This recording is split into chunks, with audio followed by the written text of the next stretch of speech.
Olá, quero trazer aqui mais um texto da Bíblia para uma reflexão. Convido você para ler comigo no livro do profeta Ezequiel, no capítulo 14.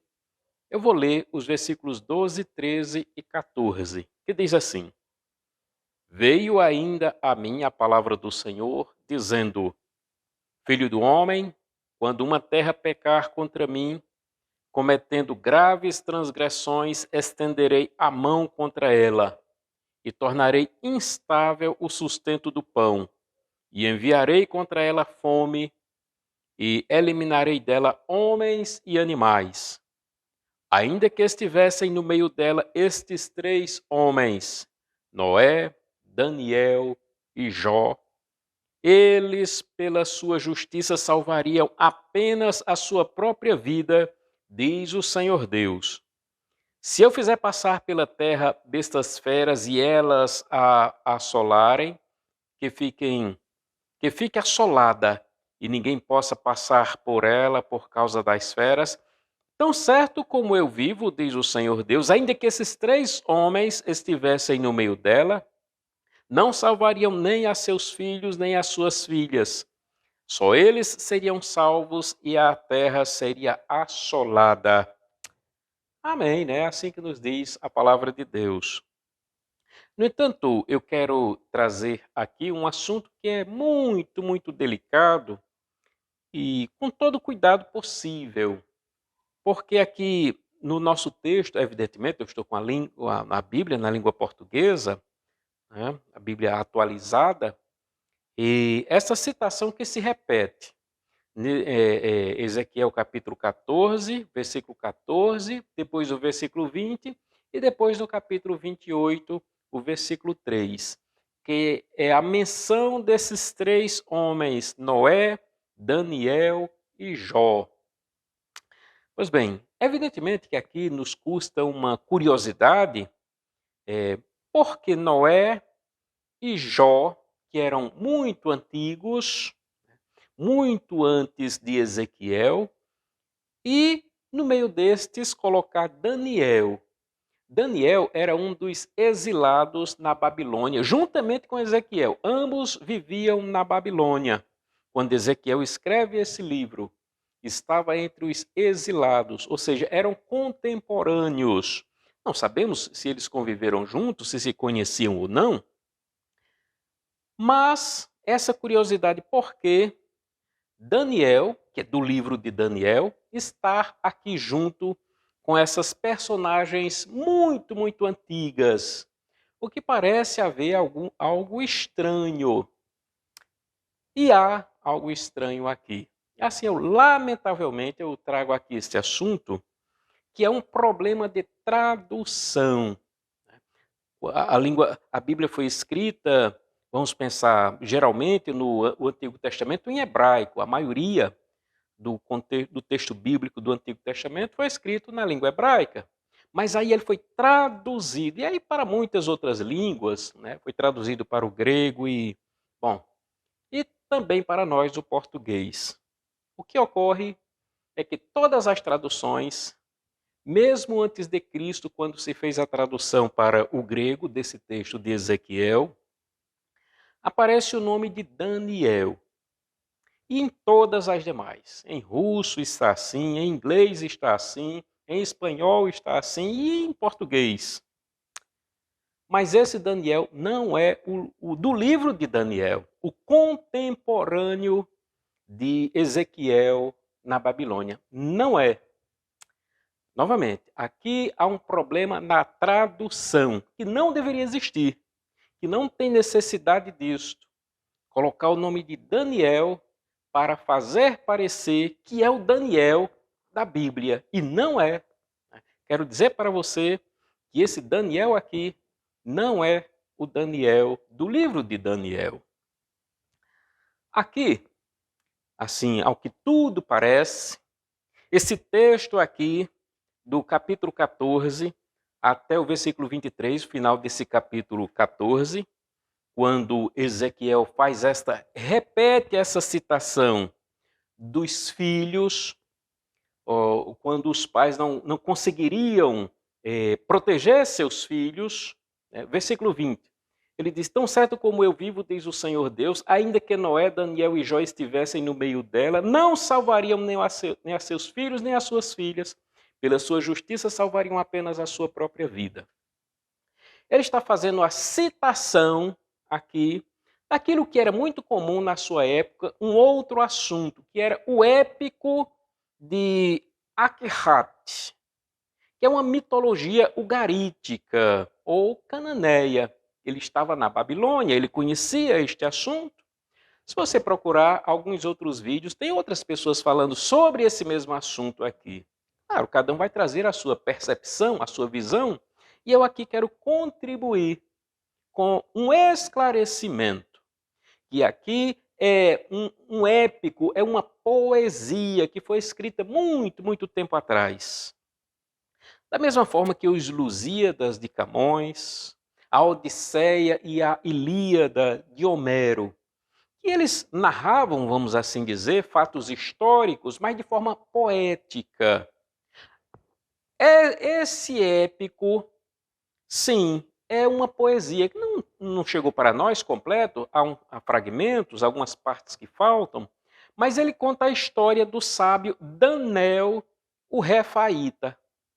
Os Refaíns são muito presentes na Bíblia. A Bíblia fala várias vezes desse povo, que eles habitavam em Canaã antes de Israel chegar, oriundos do Egito no período do Êxodo. Quando eles entram em Canaã, eles vão encontrar muitos desses Refaíns, que eram os habitantes originais, principalmente da parte norte de Israel, vizinhança com a Síria. Eles vão encontrar muitos desses povos.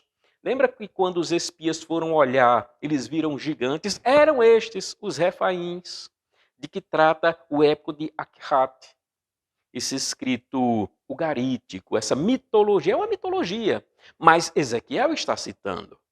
Ele faz uso dessa mitologia. Inclusive no livro de Deuteronômio, capítulo 3, versículo 11, diz assim: porque só Og, rei de Bazã, restou dos Refaíns. Eis que o seu leito, leito de ferro, não está porventura em Rabá dos filhos de Amon, sendo de 9 côvados o seu comprimento, de 4 a sua largura pelo côvado comum, ou seja, uma cama de ferro de 3,5 metros de comprimento por quase 2 de largura. Então, era muito grande, para dizer que aquele homem, Og, rei de Bazã, que era do mesmo povo de Golias, que foi morto por Davi, estes homens gigantes eram os Refaíns. E aqui conta nesse épico, nessa poesia, a história de Daniel, o Refaíta, que era desse povo. Se você ler, tiver essa curiosidade, você pode encontrar esse texto, vai perceber que é exatamente disso que Ezequiel está falando. Porque naquela epopeia de Daniel, este homem era uma espécie de semideus, era uma história, né? Como nós poderíamos dizer, uma mitologia, como tantas outras. E ele tinha poderes, conversava com os deuses, mas ele não pôde proteger o seu filho, que foi assassinado. E é disso que está tratando aqui. Que Ezequiel está tocando nesse ponto.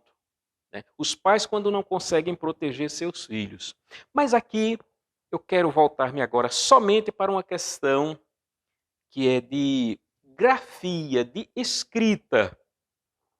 Porque eu aqui me refiro a essa história de um homem chamado Daniel. E a Bíblia aqui colocou o nome de Daniel. Eu vou colocar aqui, como se escreve na língua hebraica, colocar aqui abaixo, para você ver. Assim é o nome Daniel, que é como está na Bíblia hebraica. Está Daniel, é essa palavra aqui. A nossa Bíblia, ela traduziu como Daniel. Eu coloco aqui agora, veja como é a palavra Daniel no hebraico.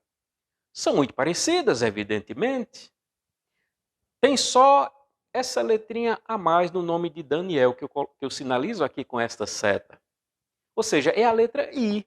Então, tudo aqui é muito igual ao português. Danel, colocou-se um I e ficou Daniel. Só que são dois nomes diferentes. E está aqui na Bíblia hebraica. Danel, não Daniel. A questão é por que nas nossas traduções aparece Daniel, enquanto na Bíblia hebraica está Danel. Fica evidente, aí todos já entenderam, que é exatamente para encobrir, mas veja, é um problema de quem fez a tradução, não é um problema da Bíblia inspirada por Deus. Ela estava certa. Agora, quem traduziu para o português e outras línguas vai fazer este... Aí, lamentavelmente, a gente tem que dizer, né? Este jogo de encobrir algo que está lá, que está na Bíblia inspirada por Deus.